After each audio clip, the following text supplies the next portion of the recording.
dubartiin tokko yoo durbummaa qabaatte durbummaa isheedhaan abbaa manaa isheetti yoo heerumte jireenyi sun jireenya eebbifamaa ta'a. Jireenyi sun jireenya gaarii ta'a. Jireenyi sun jireenya shakkii hedduu hin qabne, chaalenjii hedduu hin qabne ta'a. Maaliif waaqnis namnis ofis kabaja. For example, waa tokkosti dubartii durbummaa qabdu waa sadii kabaja. Inni duraaf inni jalqabaa of kabaji. Waan durbummaa qabduuf ofitti boonti. Inni lammataa namatti ishee kabaja. Jaalallee isheetti ishee kabaja. Hiriyaa jaalallee isheetti ishee kabaja. Nama hundatu ishee kabaja. Inni sadaffaan waaqatti ishee kabaja. Maaliif qulqulluudha. Dhiirri waaqatti namanne dhiira miti. Dhiirri rabbitti namanne dhiira miti. Kanaaf spiritually guddachuu qaba. Yoo kana godhe gahaadha.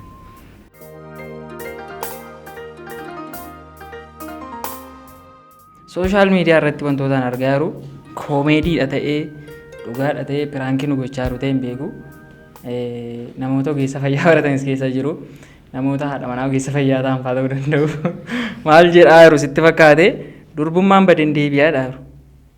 Ogeessi fayyaa durbummaa bade deebisuu hin danda'a. Durbummaan bade deebi'uu hin danda'a. Kuni ammaaf soba. Maayinni waa'ee durbummaa baruu qabna dura. Waa'ee sanaa soodhaaf durbummaan maayinni gosa meeqa qaba jennee baruu danda'uu qabna. Yaa durbummaan akka saayinsiitti hin jira. Haayimen kan jedhamu yaa uumamumaan kan dubartiif kennamedha. Qaama saalaa ishee irratti golgamudha. Inni immoo gosa 4 qaba. Gosni tokkoffaan gosa golgaan isaa haphii ta'e baay'ee haphii ta'e gosa salphaamatti wal qunnamti saalaa osoo hin godhin iyyuu sochiima tokko tokkoon baduu danda'u hin jiraata. Dhabanii hafuu shamarran akkasii. Yaa osuma qaamni dhiiraa yaa isaan bira hin gahin yookaan immoo haphii waan ta'eef jalaati badu hin jiraata. Gosni akkasii keessatti warri ramadaman hin jiru. Nama gaddisiisa yaa. Namni akkasii.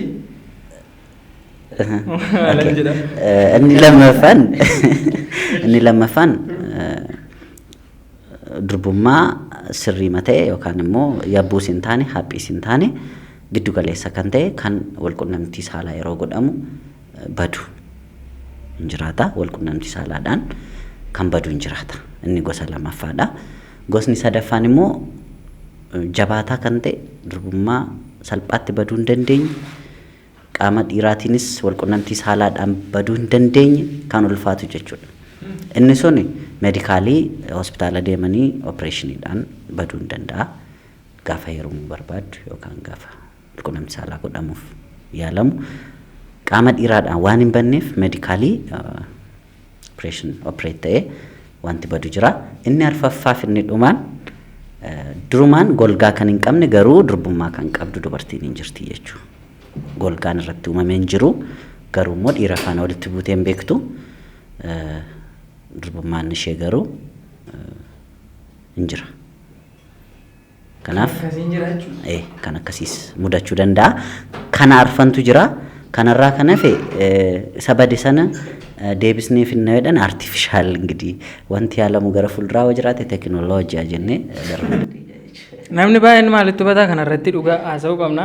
Durbummaa gaafa jedhanii namni baay'een safuun beektu namaan jedha gaafa afaan Amaariffaa fayyadamu namooti baay'een. Durbummaa maqaa jedhamu dha'uudhaa fi afaan biraa yookiin dubartii wayii dubartootaa gaafa haasa'anii kabaja minaamin jedhanii haasa'u.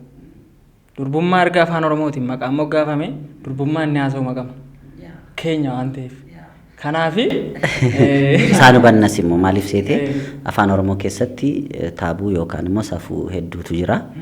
Qooqa yookaan looguma afaan Oromoo keessatti safuutu baay'ata. Safuu sana harkaa balleessuun gaarii miti. Safuun sun osuma jiraatu garuu wantoota tokko tokko immoo maqaa dha'uu dhiisuun miidhaafillee nama saaxiluu waan danda'uuf warroota akkasii fakkeenyaaf durbummaadhaan durbummaa jenne minimum wanta rakkoo qabu miti.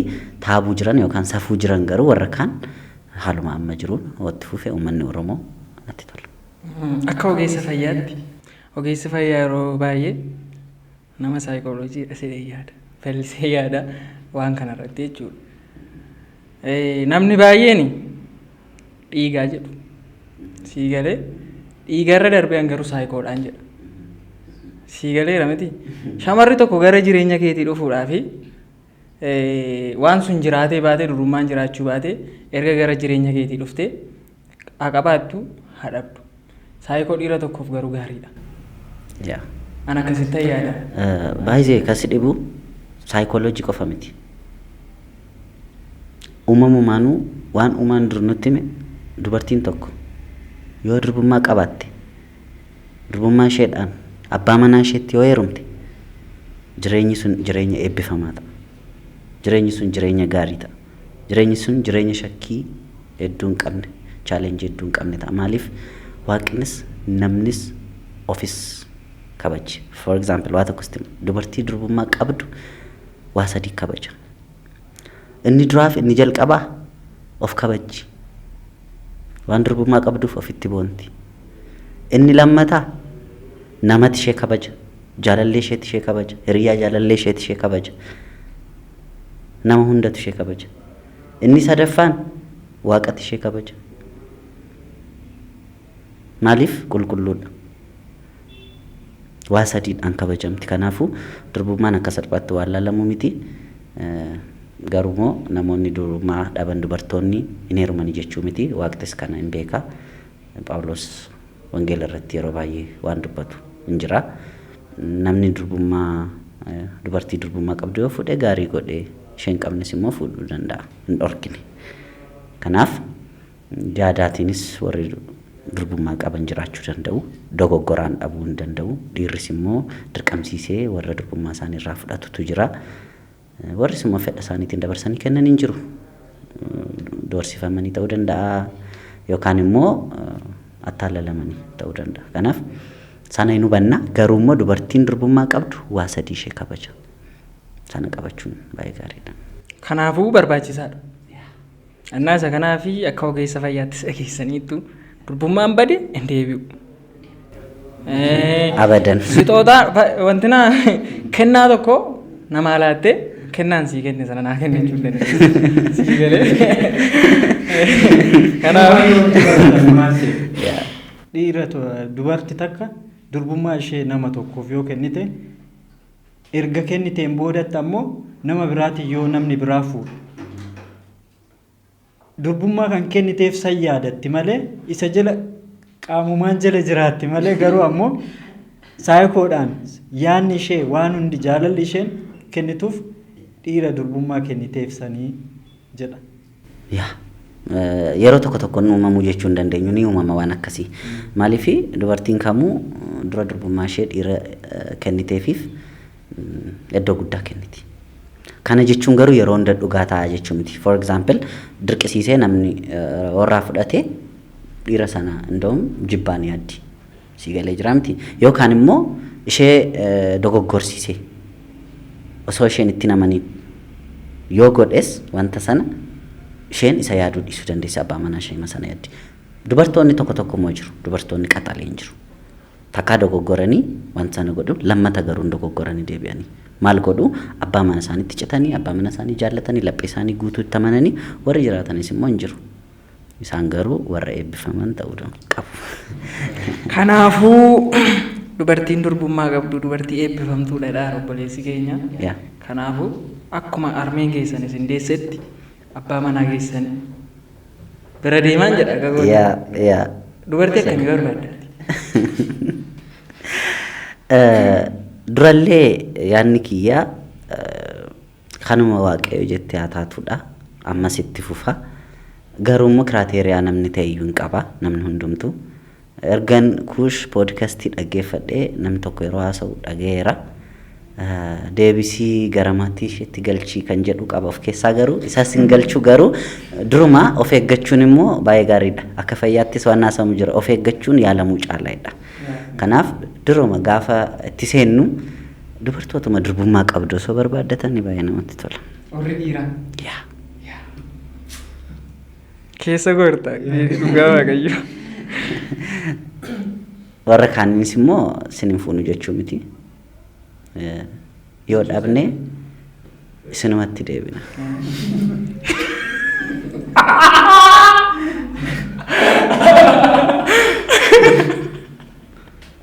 Yaa dhageessaniittu yoo dhabne isinumatti deebina. Angaraa koo nama nusaaniin baasii waa tokko yaadan dubartiin tokko nan jaalladha waliin jireenya eegala erga ishee wajjin jireenya eegalee booddee namni kun ikkoo qaama kooti erga gara koo dhufe durbummaan baay'ee akkanitti yaadutti saayii koodhaas hin jedheera waan wayii bakka jira miti ijoolleen shamarran yeroo baay'ee maal jedhu dhiigi sun maal ta'e afeera beektaa isaan keessatti bakka waan wayii ta'e afeera keessa isaaniitti afeera. Bar dhiigni sun dhiiga namaati bar dhiiga handaaqqoo miti maaliif salphisanii dhiigaa salphisanii maal haaluun qaban. Ani dubartii abbaa barbaaddeef dhiiddoo wajjin jiraachuuf barbaada. Anaaf dhiiguu qabdi. Sii galeera miti. Ani koo umurii koo guutuu isheedhaaf kennee ishee wajjin jiraadha taanaan anaaf dhiiguu qabdi ergasii booddeen isheef rakkachuun qaba. Ani nama tokkoon fuudha waan ta'eef nama waan hundaan guutuu isaati fuudhuun qaba. Yaadni kee sirriidha maal seete waan isaan yaadan tokkotu jira noormaalii yaada sirriis ta'uu danda'a. Gaaffii tokko si gaafachuu danda'u osoon har'a bakka dubartootaa bu'ee si gaafadhe maal jetta akka jedhuufi. Dubartoonni yaa durbummaa qabaachuun isaanii dirqama kun jala sararamee beekamuu qaba garuu ati hoo jettee osoo si gaafatte maal jetta? Ati hoo? Ana akka fakkeenyaatti dhiiraaf shamarri wal quunnamtii saalaadha miti. Dhiiraaf shamarri baay'ee garaagarummaa qabu. Dhiirri tokko nama meeqa wajjin yoo jiraate dubartii tokko wajjin jiraachuu yoo eegale parsentiin 90 bahee iddoo biraan deema dhiirri. Sii galeera miti. Shamaraaf garuu waanuma jalqaba waaqayyoo kaa'edha wanti sun sii galeera miti. Waan sammuu isaanii keessaa tasallee bahuu hin dandeenyedha. Fakkeessuuf haasa'uu danda'u maal gochuu danda'u garuu wanti sun jalqaba ta'ennaan waan bahuu hin dandeenyedha. Garuu dhiirrisi akka yaada kootiitti akka wangeelli jedhuttis dhiirrillee gaalaan duuba waan sana raawwachuu hin qabu. Garuu immoo barbaachisaan dubartiin tasuma raawwachuu hin qabu. Dhiirrillee raawwachuu hin qabu. Garuu dhiirri utuu raawwatanii fuudhu jira. Ati akkasitti yaadda. Garuu ani wanta naan galle jira asirratti jecha wanta naan galle gaafachuu hin danda'amtu. Dhiirri tokko erga jaalatee hariiroo jaalalaa wal gaafattanii dubara tokkoon jecha hariiroo jaalalaa wal gaafattanii wal jaalattanii sii taati taanaaniin deebite gara gaa'ilatti yookiin ammoo gara isa wal jaalatan isa walii kennutti deemanii miti. Akkamitti beekta garuu durbummaa nama isa wajjin wal jaalattanii waliif amanamtanii ni jiraa yoo siin jette durbummaan jechaadha. Erga wal quunnamtii gootanii booda durbummaa yoo hin jirre akkamitti ishee san amma ishee amantee jaalattee walii galtanii san hin hiittamoo akkam gootu? Dubartoota akkasiifaa jira. Kanaaf bara durbummaa qabna faadhanii dhiira wajjin ciisanii kaa'anii hin dhiikneefaa kan jedhantu jiru. Hin danda'ama. Maal seete yaada sirrii kaastee baay'isee gaaffii ulfaataa fi sammuu namaa brainstorming education. Maal seete siluma akkuma sila haasa'ee durbummaa gosa afurtu jira. Gosa afran keessaa durbummaan golgaan yookaan wanti sun irratti hin uumamne yoo jiraate hin beeksisa baay'isee. Hin beeksisa dubartiin sexual life yookaan immoo wal quunnamtii saalaa gootee hin beekne hin beeksisti. Kan gootee beektu yoo shawwaduu barbaadde dandeessi ta'uu danda'a garuu carraa dhiphaa qabdi. For example ati dhiirri suni durbummaa nan qaba jettee gaafa isheen sitti heerumtu normaalii bakka biliif gooteerta durbummaa qabdi balleessaan qabdu. Garuu isheen durbummaa osoo hin qabaatiin nan qaba jettee dhiira biraa waliin turtee yoo sira dhufte umurii ishee guutuu jeeqamaafti. Umurii ishee guutuu jeeqamaafti. Sammuu ishee keessatti baay'ee sodaataa nama garbummaa keessa jiraatu yeroo hunda nama gadi aanaa taate jiraachuuf ofitti murteessitii jechuudha. Maaliif dhiirri durbummaa akka qabdutti haasa'aafi. Guyyaa tokko namichi durbummaa ishee fudhate sun garuu dingata nama sana biratti oduu sana kaasuu danda'a. Kanaaf maatiillee adda baasuu jeequu danda'a. Of eeggannoo guddaan itti taasifamuu qaba. Karaa biraatiin immoo mana yaalaa deemanii durbummaan gosa afranuu adda bahuu waan danda'uuf achittis adda baasifachuun waan danda'amuuf gaafa gaa'elatti seeniin dura mana yaalaa deemuun barbaachisaadha. Ani wanta jedhu tokkotu jira. Haasawuun murteessaadha waan ta'eef ni haasofna amma yoomiitti qaanofna amma yoomiitti ija namaa sodaanna waan kana haasa'uudhaaf yeroo baay'ee waan tokkotu jira ijoolleen dhiiraa jaalallee isaanii wajjin jaalalanii eegalu ati nama jaallatte tokkoof gaaffii jaalalanii dhiyeessita erga jaalala waliin eegalte yeroo muraasa booddee durbummaa ishee irraa fudhatta kan immoo durbummaa ishee wajjin ishee eegus jira. Agaa guyyaa sanaatti jechuudha. Utuuti wajjin jirtu nama biraa wajjin akkas gochuu danda'a. Yeroo baay'ee akkamitti yaadu ijoolleen shamarranii hundaadhaan jiru. Ijoollee shamarranii hundaadhaan jiru anaan tokko tokko jiru. Dhiirri baalageen tokko tokkos jira. Shamarri baalageen tokko tokkos jirti. Utuumaa nama biraa wajjin jiraachaa jirtu dhiira sana gowwaa gootee kan yaaddu jirti. Gaafa inni ishee kabajee bora haadha ijoollee koo taatee haadha manaa koo taatee wajjin umurii dheeraa dabarsinee yaadee ishee kabajee ishee wajjin jiraachaa jiru. Hiriyaa baduudhaanii dogongora garaagaraadhaan nama bira gaafa isheen deemtuun argama. Osoo durbummaa qabdu jechuudha. Ergasii booddee jaalallee ishee sana dhiistee nama biraa wajjin gaafa jireenya eegaltu ni argama jechuudha. Baay'ee yaada kee irratti asirratti waan tokko haasa'uun barbaadan wanta dhugaa ta'e tokko. Jenereeshinii amma jiru kana osoo fudhattee ilaalte amma nu keessuma jiraannu kana keessa. Jenereeshiniin hedduun yookaan namoonni hedduun dhiiras haa ta'u dubartii waa takkatti amanu. Jaalallee qabachuutti amanu gaariidha haa qabatanii haa qabannu. Garuu gaafa qabatanii namoonni saayikooloojii lama qabu. Namoonni qulqulluu ta'an yookaan immoo siiresii ta'anii wanta gaa'elaaf ta'u barbaadan yeroo hedduu duubatti hafu yoo ilaaltee jiraatte. Jenereeshiniin kun immoo jenereeshinii baacuudha. Maal jechuudha? Nama baacu yoo gorsite si arrabsa. Hin gorsi. Nama jallate yoo deebisuu barbaadde hin caba. Kanaaf maal goota akkuma jirutti hin dhiista. Haa ta'u iyyuu garuu yaada tokko qabu isaan. Maal qabu? Fakkeenyaaf jaalallee tokko yeroo jaalallee wayii qabattu yookaan qabatu sexual life yookaan immoo walqunnamtii saalaa yoo hin godhu ta'e gara nama biraa deemti dubartiin sun. Yookaan immoo dhiirri sunis gaafatee gaafa rakkisee dadhabu gara dubartii biraa deemee godha. Maaliif? Araadummaatti fakkaata. Haxxummaatti fakkaata. Wanti amma jiru addunyaan amma jirtu kun kan isheen si fudhattu yoo ati waan akkasii goote. Dubartoonni hedduu kana jalatti kufu. Ani gurra kiyyaan dhaga'ee beeka dubartii haasoftu. Maqaa dhahanii kan kiyyammaa ariifidha. Waan akkasii godhe kan kiyya garuu duubatti hafaadha waan akkasii amma yoonaan goone jedhanii osoo haasawanii dhaga'ee beeka dubartoota elementarii baratanirra so waan akkasii uumama osoo jaalallee biraa faana jiraatanii nama biraaf walqunnamtii saalaa warri godhan jiru sun garuu sammuun isaanii isaan ceephaa hafa saayikooloojii badaa waan ta'eef oodiisanii wayyaadheen xiqqoo gorsa dabarsuuf barbaada. Dhiirri baay'ees akkamitti dubartii miidha sitti fakkaate? Yeroo baay'ee dhiira miinaatti miidhamu ijoolleen shamaraa jechuudha. Jalqaba gammadanii si wajjin jiraatu yeroo isaanii si wajjin dabarsu isa booddee garaa si baru gowwaatti si ilaalu dabarsanii nama biraatiif of kennu dhumarratti garuu siinsin argatan nama sanallee argatanii maalifan jedhee namni dhiirri baay'een jaalallee gaafa qabatu gaafa inni gaafachuu sodaatu durbummaa qabda. Jedhee gaafachuun sodaata. Dhiirri durbummaa qabdaa jedhee shamara gaafachuurraa afaaniin gaafachuurra laaluutu karaa biraa naannee dhufe jaalala keessa ishee galchee ilaaluu barbaada.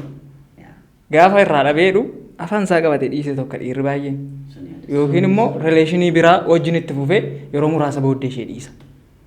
Jalqabuma gaafa gara jaalalaatti dhufanii gaaffi isiniif haa ta'u gaafa gara jaalalaatti dhufanii maal haasa'uu qabu shamaraaf dhiirri tokko.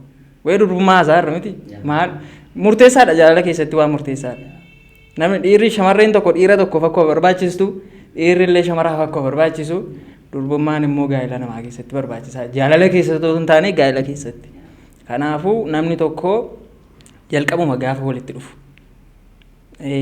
wanti nu wal amansiisuu qabu maali jettanii yaaddu lamaan keessanii jechuudha. Okay.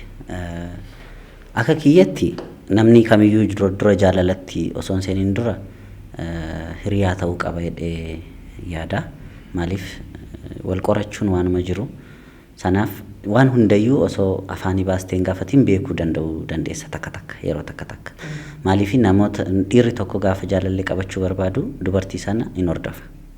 Gaafa hordofuun itti dhiyaachaa deemaa hojiidhaan ta'uu danda'a bakkee bashannanaatti ta'uu danda'a eessattuu argachuu hin danda'a. Yeroo sana ishee hordofuu qaba ariifachuu hin qabu.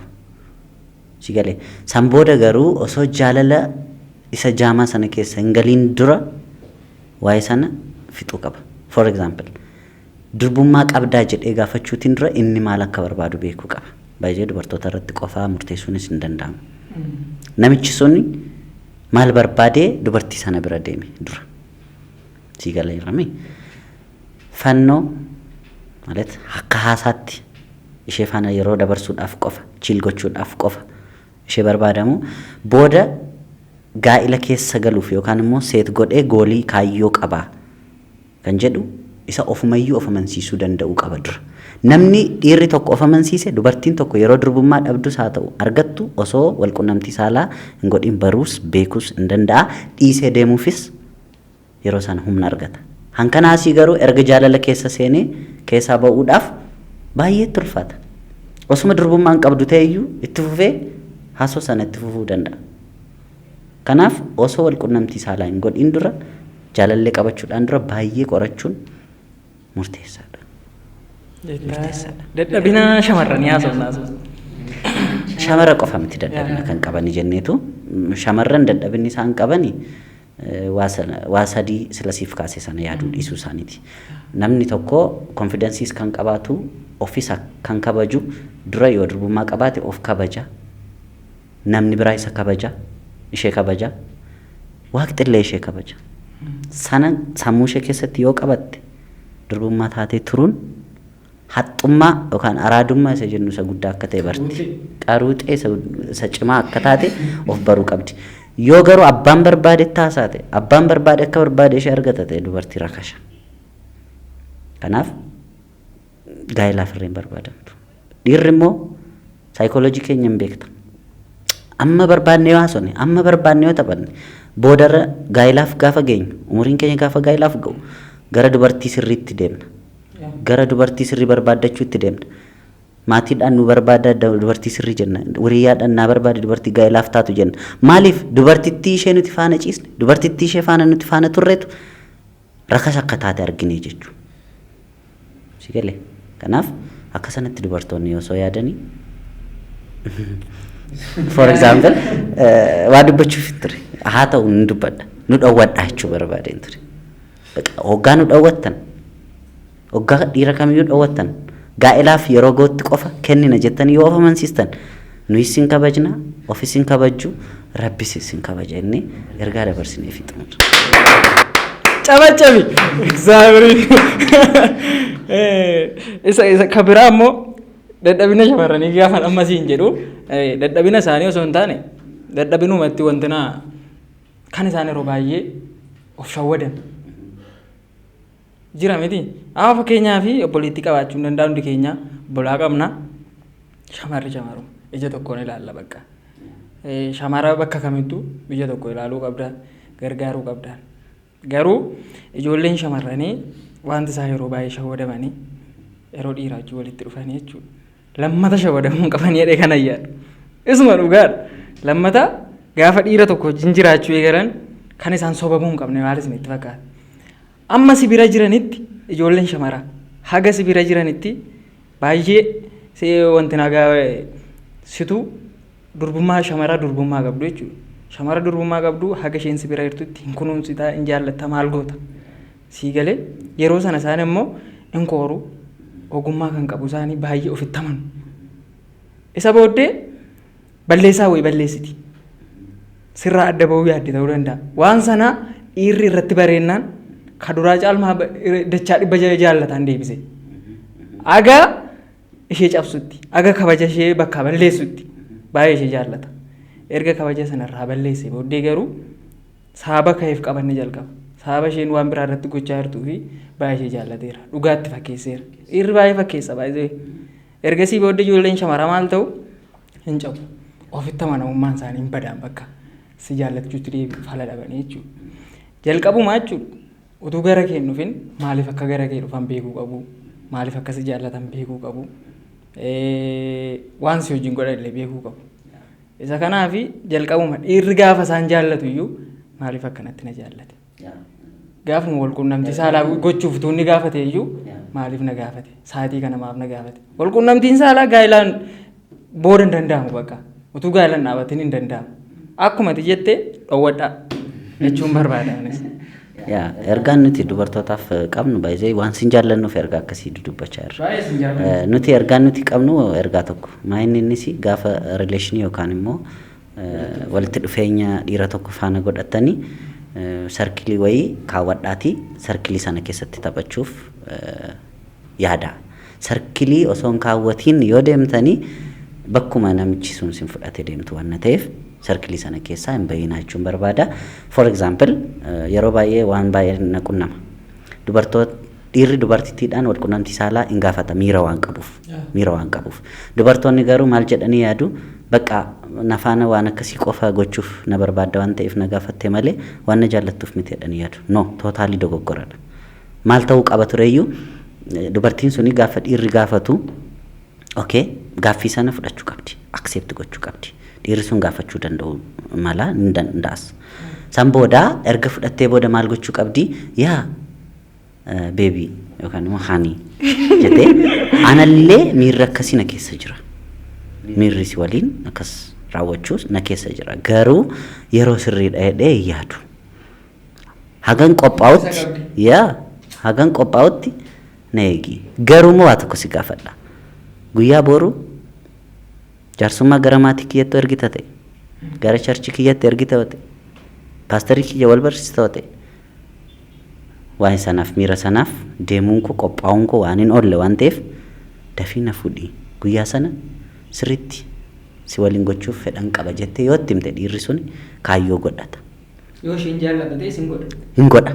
Wanta sana dhiisee miira isaa sana gadi qabuudhaan bitatee ishee faanatti fufa. Garuu yoo isheen lakki waan akkasiif qofa na barbaadde jette dhiira biraarraatii ekspiraansii biraa qabdii jechuu dubartiin sun. Baay'ee. Dhiirri biraa akkas ishee jedhee rileeshinii sana ishee faana uume walqunnamtii saalaa ishee faana godhee dhiiseeraa jechuu karaa biraa. Kanaaf haga sanatti qofa na barbaadda jetteeti yaaddi. Garuu sun ta'uu hin qabu. Dogoggora isa duraarraa barattee itti deebi'uu qabdi. Warri rileeshinii keessa hin jirre haala sanaan nuti itti deeman. Dhiirri numa gaafata akkuma sila jenne parsantii 25 yoo ta'e iyyuu eelee sibiilaadha jennee waan haasofne sanadha jechuudha. Na hamman ga'utti na eegi jettee ergaa dabarsuu qabdi galatoma.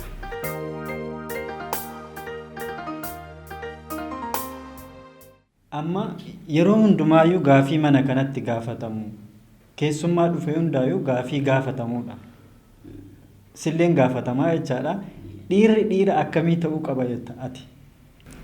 Okay. Yaa'u akkuma beekamu dhiirri dhiira akka keenyaa ta'uu qaba. Akka keenya jechuun akkuma dhiira amma lafarra jiran ta'uu qaba. Yaa akka sana ta'uu qaba. Nama fakkeenyaaf durumaan ani waan 4-5 tokkotti amana dhiirri tokko wanta guuttachuu qabu. For example namni dhiira ta'e tokko wanti sarraa eegamutu jira. Tokkoffaa qaamaan of guddisuu qaba. Dhiirri tokko yeroo qabu keessatti qaamaan of guddisuu qaba. Physically strong መሆን አለበት ወይ ደግሞ ጭማ ta'uu qaba. Sana jechuun yaa'u akka inni agarsiisaa jiru kana tuunca baasuu waan biraa osoo hin taane ijaajjii sirrii ta'e, deemsa sirrii ta'e, poosterii sirrii ta'e qabaachuu qaba. Inumaayyuu dhiirri tokko Inumaayyuu namni tokko gaa'ilaaf ga'e kan jedhamu sammuudhaan qaamaan guddachuu qaba dirqama inni jalqaba. Lammaffaan ammoo sammuudhaan guddachuu qaba. Inni sadaffaan ammoo Ikonomikaalii guddachuun qaba. yaa isa si kaasuuf hin deema bar kasi dhibu nam tokko qaamaan guddachuu qaba dhiira ta'ee jechuudha dhiirri tokko dhiira kan godhu qaamaan strong ta'ee dubartii sana caaluu qaba tokko lammata akkumatti jette ikoonomiidhaan dubartii sana qixa yookaan ishee ol ta'uu qaba hoo danda'ame ishee ol ta'uu qaba no doubt ikoonomii jechuun maal jechuun qarshii qofa qabaachuu miti qarshii qofa qabaachuu miti namni tokko ikoonomiitiin guddate gaafa jedhamu dhiirri tokko sammuu biizinesii harka hojjechuu danda'u fedha hojjechuuf miira nama qabu yoo ta'e ikoonomiidhaan guddachuun isaan haalu potenshaal ikoonomii ta'uu qaba potenshaal akchuwaal ta'uu dhiisuu danda'a yookaan immoo wanta amma argamu ta'uu dhiisuu danda'a gin potenshaal ikoonomii waan jedhamu jira namichi sun iskiilii qaba sammuu qaba hojjechuu danda'a kanaaf boru namichi kun maal ta'uu danda'a sooressa ta'uu hin danda'a kanaaf nama ayyaana qabu nama ikoonomii qabu ta'ee yoo argame dhiirri tokko dhiira inni sadaffaan spiritually dhiirri tokko yookaan immoo hafuuraan hin guddanne taanaan dhiira hin jedhamu kanaaf hafuuraan guddachuu danda'u qaba yookaan immoo wanta amanu tokko qabaachuu danda'u qaba dhiirri waaqatti namanne dhiira miti dhiirri rabbitti namanne dhiira miti kanaaf spiritually guddachuu qaba yoo kana godhe gahaadha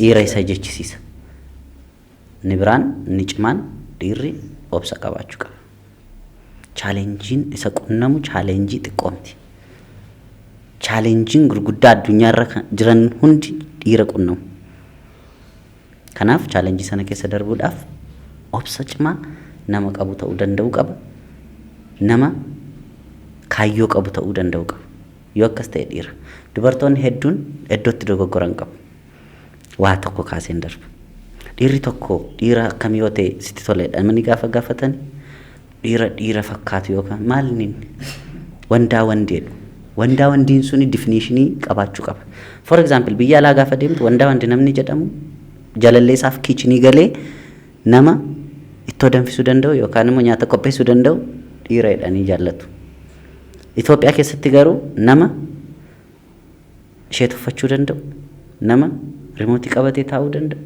nama wayyaa uffatee sirriitti sa'aatii harka isaatti godhatee deemu dhiira jedhanii yaadu inni sun dhiirummaa miti yaa kanaaf dhiirri tokko nama sammuu isaatiin guddate nama qaama isaatiin guddate nama ikoonomii isaatiin guddate nama hafuuraan guddate ta'uu qaba yoo akkas ta'e dhiira jedhee yaada kun yaada kiyya warra akkasti yaadanis waan jiraniif asumarratti dhiira qofa kaasne waan ta'eef amma dubarriin hoo dubartoonni keenya dubara akkamii akka ta'uu qabu jettee yaadda asumarratti asuma keessa osoo hin bahin jiru okay ish gaaffii kanas asumaan deebisuudhaaf dubartiin otoo taate kan natti tolu dubartii beekumsaa fi ga'umsa qabdu osoo taate natti tolti dubartii beekumsa qabdu jechuun maayinni dubartii sarkilii wayii kaawwattee sarkilii sana keessa deemtu jechuudha for example haasaa magabaabaa si kaasa dubartiin tokko jaalallee qabachuudhaatiin dura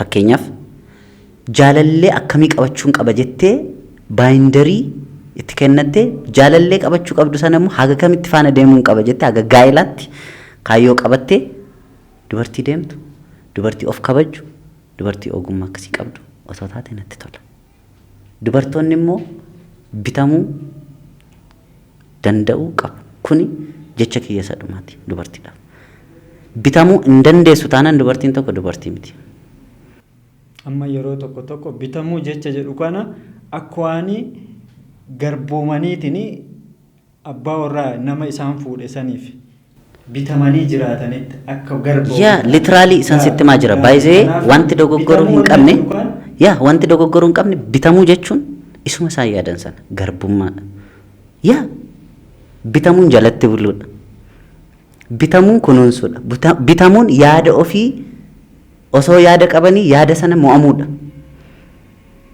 macaafni qulqulluun sobu gooftaa koo jedhii waamee bitamee bitamuu danda'uu qabdi garuu gaafa kan bitamti gaafa dhiirri jaallatu. Gaafa dhiirri jaallatu garboomuu qabdi dubartiin. Gaafa dhiirri jaallatu bitamuu qabdi. Gaafa dhiirri jaallatu kunuunsuu qabdi. Gaafa dhiirri jaallatu of jaallachuu qabdi. Fedha ishee dhiisuu qabdi. Miira ishee dhiisuu qabdi. Dubartii kana faana hin deeminoo jedhe hin deemuu danda'uu qabdu. Iddoo akkasii hin dhaqinoo jedhe taa'uu danda'uu qabdi. Kana baradhoo jedhe barachuu danda'uu qabdi. That's all. Kanan qabu.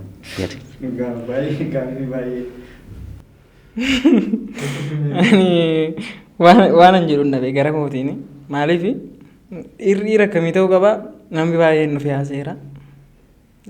Garuu namni yaadota garaagaraa kaasaniiru garuu dhiirri hafuuraan maal hin taane. Dhiirri hafuuraan hin guddanne dhiira miti. Dhiirri waaqatti namanne dhiira miti. Parsentii muraasa namooti hafuuraaf nama jennu kana keessa jiran. Kanaafuu dhiironni jiran dhiira miti jechuun hundi isaanii. Feene. Isa kanaaf gama namni baay'een dhiira miti kanaa mana dhiira ta'uudhaaf nama hafuuraa ta'aadha. Haadha manaa keessanuu wajjinuu yeroo dheeraa jiraachuudhaaf nama hafuuraa ta'uu qabdu. Lafarratti duwwaa hin jiraatina. Achirratti wal arguun hin jiru jedhameera waan ta'eef silas asumatti waan hunda isaa fixadha. Garuu waan ta'u godheen beekan waan ta'eef inni kan biraa immoo gaa'ela keessatti dhiirri tokko dhiiraaf shamara ga'an baan mata duree kana waan ta'eef dhiirri tokko erga gaa'ela dhaabbatee booddee wantoota inni agarsiisuu hin qabne wantoota inni raawwachuu hin qabne maal jettee yaadda? Okay, yaw gaaffii waan mana gaafatteef si deebisaa malee waa'ee gaa'elaa baay'ee waa ulfaataa waan na ta'eef yaa ekspiraansii irraa soo ta'e yookaan immoo warra gaa'ela qabaatan irraa soo deebi'e gaariidha. Garuu wantoota baranne irraa immoo wanta tokko tokko sheer gochuun danda'ama. Baay'ee gorsa gaa'ela keessatti gorsi barbaachisaadha. Wanti ta'uu hin qabne jiru. Fakkeenyaaf gaa'illi yeroo dhaabbatu paartii sadii qofa yookaan immoo nama sadii qofatu keessatti mul'achuu qaba. Gaa'ela sana keessatti. Inni dura. Inni tokko dhiira sana isa fuudhu dubartii ishee heerumtu walitti dabalamu inni biraan waaqatu gidduu isaanii jira. Hammaates jabaates toles gaa'elli tokko kan durfamuu qabu namoota sadan kanaan. Abbaa manaa, haadha manaa fi waaqaan. Yeroo baay'ee yoo argitee jiraatte wanti ta'uu hin qabne garuu godhamu abbaan kiyya cimsee kan na gorsaa ture. Gaa'ela kee maatii kee keessan fidineedha. Batalee ormatti agarsiisachuu wayya maatii keessa fidurra. Fakkeenyaaf jedhe haati manaa kee yoo si arsite yoo manaa baatee diida bulte dhuftee natti ni miineedha abbaan kiyya. Maaliif yoo natti himte ati galtee araaramtaa jedhe boorsii araarsuu jedhe. Ani garuu mucaa koo akkas gootee diida bultee jedhe umurii koo guutuu gaddaa hafaa jedhe. Haadha manaa kee jibbaan hafaa jedhe. Kanaaf maatiin involve gochuu hin qabu. Rakkinnis haa uumamu haa tolus involve gochuu hin qabu. Yoo danda'ame baalaansii gochuu. Abbaan manaa gara warra haadha manaa sanatti osoo xiqqoo gadi dhufe. Haati manaa gara warra abbaa manaa sanatti osoo jaalala agarsiiste. Kun garuu kan ta'u fedha isaaniiti. Malee namni tokko waan maatii isaa jaallatuuf qofa gaa'ela isaa fuudhee maatii keessa geessa taanaan miidhama ta'uu hin qabu jechuudha. Inni biraan wanti gaa'ela keessatti ta'uu hin qabne sila jedheen kaaseen ture. Involvementii guddaa kan qabu inni biraan seexana. Seexanni gaa'ela hin jaallattu. Kanaaf seexanatti gaa'ela kee adda baastee himuun hin barbaachisu. Seexanatti dabarsitee kennuun hin barbaachisu. Maaliif seecha kadhachuu qaba nam tokko hafuuratti guddachuu qabanne jedhu kanaaf. Seexanatti gaafa dabarsitee kennite si jalaa badee jira gaa'elli sun. Inni biraan wanti ta'uu hin qabu. Namni tokko gaafa gaa'ela ijaarratu hiyyoomuu hin qabu. Bahuu qaba keessa. Hiyyoomuu hin qabu. Hiyyeessa ta'uu hin qabu. Sooressa jechuun definition isaa silastimeen jira. Potential sooressa keessa galuu qaba. Harka qaba taanaan, sammuu qaba taanaan ciisee waa eeguun qabu ka'ee hojjechuu qabaa jechuudha. Kanaaf yoomuu qabu ikonomikaalii build of gochuu qabaa jechuudha. Maaliif ikoonomiin gaa'ela sana waan diiguuf dhumarra waan diiguuf yoo baay'ate sin diiga yoo dhabame sin diiga. Kanaaf gahaatti jiraadhaan jedhu kanaaf. Naa wanti ta'uu hin qabne kana inni biraan gaa'ela keessatti ani intini tokko hin qaba. Charchi keessa deemtee sigaaraa maacas kilkilnoo jettee akkuma illaxxafamni yeroo tokko dhagayeera waan kana baay'ee natti tolennaan hin kaasayeera. Sigaaraa maacas kilkilnoodha chiit maaree kilkilno ትዳር ውስጥ ሀሶሙ ሲንቀቡ ለጠፈሙ ሲንቀቡ ቺት ጎቹን እንደንዳም ሱኒታናን አደበውን ዋኒ ነፍኒ ከናፍ ጋለ ከስቲ ዋንቲ ጎዳሙ ቀቡ ጃላለ ወልት ድፈኝ ጋሪ ቀባችሁ ዱርሰ ከኑ ፈላውፊ እንትነዱ ዱበርቲን ቢታሙ ዲሪሱንሞ ጃላችሁ ቀባ ቆሜ እሺ mata duree kana waan gaarii haasofnee daballeerra itti daddaballee wanti naan goonu kanaaf Yoonaas guyyaatti rakkatti qabdaa guyyaa sana nu yaadachiisi. እሺ ያው namoota baay'eef waan ergaa ta'uuf nan dubbadha. Rakkina adda addaa keessa dabarsee beeka. Rakkina ciccimaa keessa dabarsee beeka. Inni sun haa ta'uti garuu namaaf ergaa akka ta'uuf yeroo dhiyoo turre keessatti waan rakkadhe. Yaa akkuma beektan ani ogeessa fayyaati. Ogeessi fayyaa immoo mindaan isaa akkaasawamu miti. Almost naannoo 8,700 arga keenya irra ga'a. Sana keessaa mana kiraayiin kaffaltaa, nyaata hin nyaattaa, uffata hin bitattaa waan hunda hin goota. Yeroo ta'ee ji'uma 5-6 dura wanta nu qunnameen sitti hima. Mana kiraayii qarshii 1,000 natti dabalani. Osuma jiraachaa jiru nagaatiin jiraachaa jiru. So waan ani qabu yookaan 1,000 sana dabaluudha yookaan immoo bahuudha. Koobee mana kiraayii biraa kaisaa gadi hin argadhu. Yoo argadhes caafiirra innuu tiraanspoortii dabalata. Yoommoo achi taa'ee immoo qarshii sana hin qabu. So kadhachuu qofa ta'ee jechuu warra mana kiraayii sana. Na jettu dhufutti ittiin dabalaa ammaaf garuu irra darbaayinaan tootaalii dinaa godhan hin didan. Boorba'uu qabda. Baay'ee ulfaataa ture. Na akkuma ta'etti nan ba'ee mana fira wayii tokko hidhee meeshaa kiyya naqadhee meeshaa kiyya gaafa nachi naqu dura kootu namni jedhee si waamu fira dhedhee atitti abdattu namoonni gurguddoon torbee tokko caalaa akkas hin dandeenye Waaqayyo na barsiise. Torbee tokko booda mucaan kiyya waan dhufuuf hin baataa jedhame. Haa ta'u jedhee bakka biraan seene. Ija tokko keessatti naasoo jira baay'ee ija tokko keessatti mana sadii seenaan jira. San booda iddoo biraa gaafa galu manicha sanattis rakkinni cimaan irra ga'e. Maayinni qarshiin isaas guddaadha. Bishaan hin jiru, ibsaan hin jiru. Harrakkate immoo ulfa fuudha isa jedhan sana ta'e achuman seene liqeeffadhee gale. San booda osoo rakkachaa jiruuti waan takka jireenya koo keessatti natti dhufe. Maayinni innis Waaqayyoo waan kana maaliin godha kan jedhu gaaffiin gaafadhe. Namarraa dhabeen ture Waaqayyoorraa waa argadheedheen sana gaafadhe. Immediately nama wayiiti jireenya koo keessatti dhufe. Maal jedhee maaliif fuulli kee walitti guurameedhe na gaafate. Totally Firaa'ol jedhama mucaa sana thank you very much jechuun barbaada. Firaa'oldha ogeessuma fayyaati. Maal taate akka duraa miti sirrii miti hinaasoftu jedhee gaafa fuularraa dubbisuuni ittiin hime. Xiqqeessee man ittiin hime. Gaafan itti himu barumsa cimaan ta'u asirratti dhaggeeffadha. Meeqadha jedhe qarshii 2,000 dhabeennan akkasin ta'ee hin jenne akkaawuntii kee fidee jedhe har'a nyaata na waliin nyaata jedhe guyyaa sana caalaa ani gammachuu hin qabu jireenya keessatti baay'ee waan guddaa osoo hin taane wanta xiqqoo ta'e wanta yeroo barbaachisutti dhufe waan ta'eef erga sanaa jalqabee rakkoon tokko na qunnameen beeku baay'ee miraakil. Kiisii kiyya keessa qarshii dhabeen beeku erga gaafasiiti mana kiraayii kaffalu dhabeen beeku manni kiraayii ani amma seene sun mana kiraayii natsaannetiin sun Itoophiyaa keessa illee hin jiru Ameerikaa keessa illee hin jiru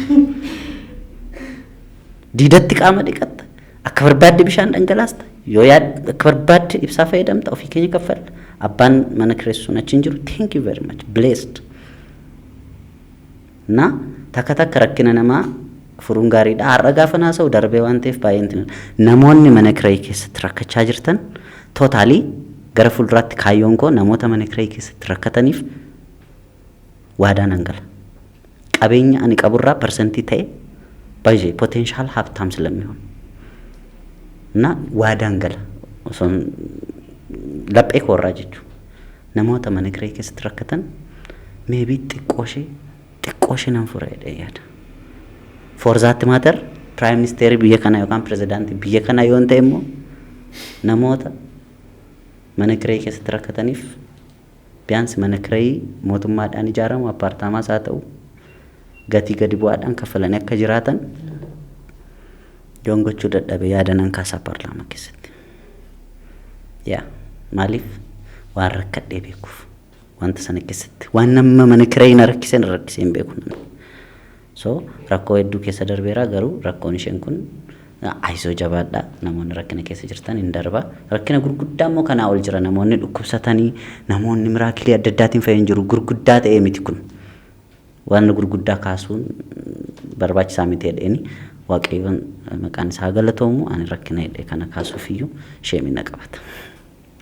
Kan biraa ammoo waan baay'ee kaasneerraa waan baay'ee irratti haasofneerraa amma wanti ibsachuu barbaada jettu yoo jiraate wanti na afeeru daqiiqaa 2 keessatti wanti ibsachuu barbaaddu yoo jiraate ibsachuu dandeessa. Isa dura garuu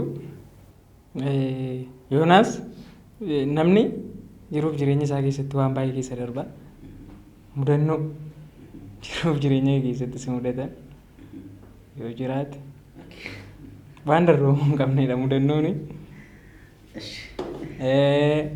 Gaaffii lama ol taasisi gaafadha. Maatii kee keessaa eenyuun irra caalmaa jaallatta? Eshi mudannoo raasiika. Mudannoon na mudate yaa ogeessa fayyaa waan ta'eef እንግዲህ klinika keessatti yookaan buufata fayyaa keessatti mudannoo na mudate isinitti hima gara sammuu kootti siisatu jalqaba dhufe waan ta'eef yeroo ta'e buufata fayyaa keessa osoo hojjechaa jirruuti namni tokko dhukkuba sammuu qaba tureeyyu. Na nu hin beeknu garuu maatiin isaa qabanii gaafa dhufani maatii isaanii dursee buufata fayyaa seene. Na akkuma nama biraatii jennee yaaluuf seennee gaafa san diida taa'aa irraa ani OPD seenee kaardii baasnee fi gaafa laallu ay marfee waraannachuun dhufe jedhe. Nan ishi bakka rakkoon qabu fidisi waraana jedhennaan lakkii dura waan inni si gaafadhuun qaba jedhe. Na ishi jedheen dhaggeeffadhe. Gaafa dhaggeeffadhu maal yoo jedhe gaariidha. Dhugaan maa inni jedhe na gaafate. Na hin barreeni dura nama nagaan na gaafate jedheen deebisaafi. Dhugaan rabbiidhaan jedhe. Wandaa taa jedhee bakka si qofatu deebisee namni jedhee na jajee maal ta'e namichi kun jedheen laala beekte. Na lakkaa maatiin isaa fiigaa jiru duubarraan. Na balleesse bakka nama balleesse jedhanii fiigaa jiru. Inni asiitiin afaan haasa'aa jira. San booda dhugaan rabbi dhagaaf hin jiru bakka asitu na waraana marfee kana situ naa kenna dhugaan rabbi qofadha nama bira dhugaan hin jiru kanaaf marfee kana situ naa kenna jedheen jedheen marfee sana harkaa fuudheen gaafa ilaalu kan dhukkuba sammuuti akka raffistu kan gootudha CPZ kan jedhamtu jirti isheedha fuudhee irraa cabseetiin siriinjiitti waraabee gaafanii achi galee kennuufiif ka'uuni siriinjii sana narraa bute. Asitti nambaree beektaa maaliif tokkoffaa qoricha sammuuf ta'uusaa asitti immoo gaafa inni narraa butu gaafan baruuni baqachuudhaaf gara foddaatti gaafan fiigu hin dhaabbataa ooma tokkos nan godhu garuu marfee sana waan qabatee dhaabbatuuf koochirran ba'ee beekte baqachuudhaaf jechuu karaa foddaa bu'uudhaaf san booda naniyyee namoonni lama dhufanii gaafa dhufanii maayinni minaamin jedhanii akkasii dhagaanii isaan innaa maal gochuu qabna inni maatiin isaanii dhufee nutti himani. Dhukkuba sammuu qaba Amaanu'eel ture garuu asitti fayya'eeraa fi jedhanii erganii ammas xiqqoo dhukkuba jedhani. San booda bakka marfee kana immoo fudhachuu qaba fudhatee malee hin taragaaggabu jedhani. Teenyee gaafa yaaduuni gadi baanee gaafa yaadnuuni waa tokko yaade. Anaan dhugaan maa inni dheena gaafateera mitiire lammatammoo maal jedhe seete gaawoniin qabdu ati dooktarii miti na jedhe uffanne akka carraa ta'e. gaafa sana. Kanaafin sarkaa butee na jedhe. Mucaa takkaalliin jedhamu tokkotu jira. Kottu inni gaawoniitti uffisnee steetoskooppii asirra goonee fi bakka dooktar nama kana isin qofatu yaala nuyi hin dandeenyu ምናምን jenne wal barsiisne dooktarii dhaa'ee isin gaafadha jedhe gaafate gaaffii hin deebisee situ na waraana bakka jedhe hin fudhate marfee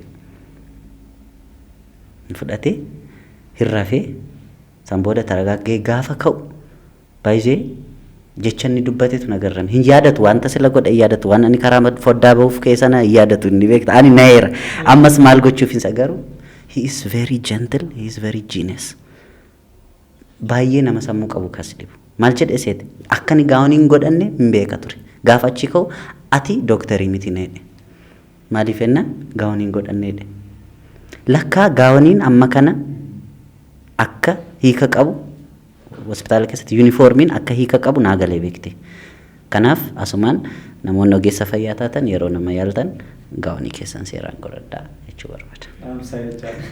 Gaaffii keessa lammaffaa hin daganne inni immoo maatii keessaa eenyuun jaallatta akka jedhudha. Quba koo shanan keessaa yaa quba shanan nan jaalladha. Akka carraa ta'e yoo dhabuu qabda jedhamee garuu isa guddaa dhabuu hin qabu. Isa xiqqaas dhabuu hin qabu. Yoo dirqama ta'e keessaa filatamuun dirqama ta'e abbaa koo baay'een jaalladha. Harmee jechuun lollee taar takkaa lollee jiru. Abbaa koo hedduun jaalladha. Harmeen koo immoo hedduun jaallatti lubbuu jettee namaatti. Ati garuu abbaa kee jaalladha. Ani immoo abbaan kiyya na gaddisiisa. Nan jaalladha. Galatoomii yaada bareedaa kaasnee dabarreerra yaada boodaan dhumarratti kaase sanatti deebina sagantaa keenyas xumuruudhaafi Yoonaas ogeessa fayyaadha akka nama ogummaa fayyaa keessa hojjechaa jirutti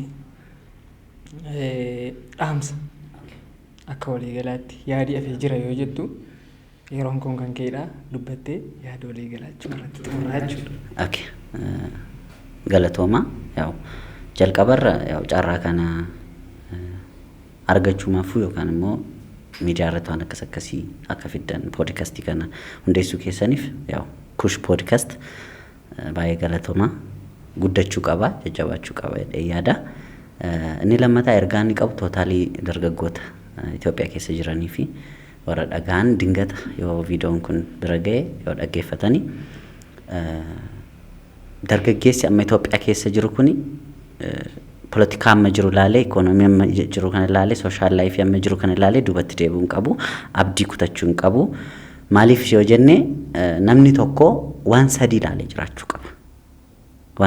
jiraachuu qaba inni tokkoffaan duuba isaa ekspiraansiin jira yookaan immoo wanti inni dur godhe balleessaas haa ta'u hamaas haa ta'u gaarii wanti jiru jira sanaaf wanta sana darbee jira har'a jiraachaa jira kanaaf inni darbe suni ekspiraansiidha ekspiraansii isaa sanarraa barachaa itti cufee waan hamaatti cufee waan gaarii sabaafachaa har'a jiraachuu qaba har'a gaafa jiraatu garuu tootaalii isa kaleessaa dhiisuu qabu sigade isa kaleessaa keessaa wantoota gaggaarii fidachaa tizitaa waa tokko fidachaa jiraachuu danda'u qaba inni har'a jiraannu kuni har'adha jireenyadha mataamtisa kanaaf isa booruu yaaduu osoo hin taane isa kaleessa darbees irratti hirkachuu osoo hin taane isa har'a jiru dargaggeessi amma Itoophiyaa keessa jiru kuni isa har'a jiru kana jiraachuu qaba wanta jirurraa fayyadamaa ta'uu qaba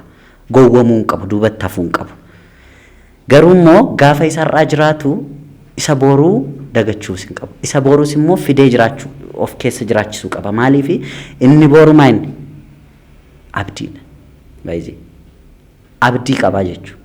Kanaaf abdii akka biyyaatti wantoota gurguddootu jiru. Akka hawaasaatti wantoota gurguddoon dhufuu danda'u. Akka addunyaa kanaattis immoo wantoonni gurguddoon dhufuu danda'u. Kanaaf wanta jiru sana imaajineeshinii sana warra fuuldura jiru sana abdii sana ofitti gotatee isaarraa keessa fiduu danda'u qaba. For example yeroon amma itti jiru yeroo teknooloojiiti. Teknooloojii yeroo ta'u garuu qonna dhiisee gara moobaayilitti gala jechuun miti ani ergaa cimaan qaba.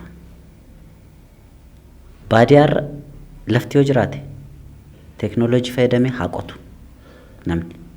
Haa qotu jechuun lafa qotuun sangaadhaan qofa ta'uu dhiisuu danda'a. Biqiltoota dhaabuu ta'uu danda'a. Injooy osoo godhuu achitti osoo tiiktookii hojjechuu danda'u, osoo waan barbaade hojjechuu danda'u, yuutuubii hojjechuu danda'u magaala keessatti qofa konsentriit ta'ee jiraachuunsaa naaf sirrii miti. Baadiyyaa deemee intarneetiin jira hojjechuu hin danda'a. Kanaaf ofiisaa ikoonomiitiin of jabeessaa teeknooloojiittis ce'uu hin danda'a. Kanaaf teeknooloojii jiru fayyadamee osoo guddate abdii boor qabu sana har'a fidatee osoo jiraachuu danda'e. Maaliif abdiin nama jiraachisa, abdiin nama deemsisa, abdiin nama jabeessa. Abdiin qabu yoo ta'e namni hin kufa. Riilii nuyi of sabaa jirra malee yeroo ammaa kanatti namoonni hundi jecha tokkoon jalatti kufu. Innis collective depression wayii immoo Jawaar jedhee ture yeroo tokko yoo yaadattu. Collective depression. Namni hunduu bakka tokkotti depressed ta'eeti jira amma. Maaliif abdii dhabe? Abdiin jira. Abdiin kutatiina itti fayyadamaa yeroo keessanitti waan sadii irratti hirkadhaa jiraadhaa. Ekspiraansii keessan fidaatii isaarra jiru isaarra qabdanti dabalaatii isa boorummoo as gototaati jiraachuu jalqabaa jechuun barbaada. Ogeessota fayyaaf immoo qofaatti waan ani dabarsuu barbaadu garbummaa keessaa baha. Qaxalee ta'a. Osuma hojjettan immoo hojii fayyaas dhiistanii baatanii biizinesii adda addaa akka hojjettan sin jajjabeessa. Ofii kiyyas waan sana hojjechuu waa jalqabeef jechuu waan fayyadameef jechuu. Kanaaf akka ogeessa fayyaa tokkotti ogeessota fayyaaf ergaan ani qabu yoo dandeessan paashiniidhaan hojjedhaa, yoo dadhabdan immoo bahaatii laayif istiraayigil godhaa. Iddoo jirtanitti garuu waan gaarii hojjedhaa jedhee ergaa dabarsuuf hin barbaada. Galatoma. Ulfaadhu galatoomii siin jenna. Waamicha keenya kabajjii bakka kanatti yeroo kee waan nu qooddeef ulfaadhu siin jenna. Guyyaa biraallee deebinee ol argina. Galatoomii siin jenna gamanumaanii ulfaadhu.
jedha.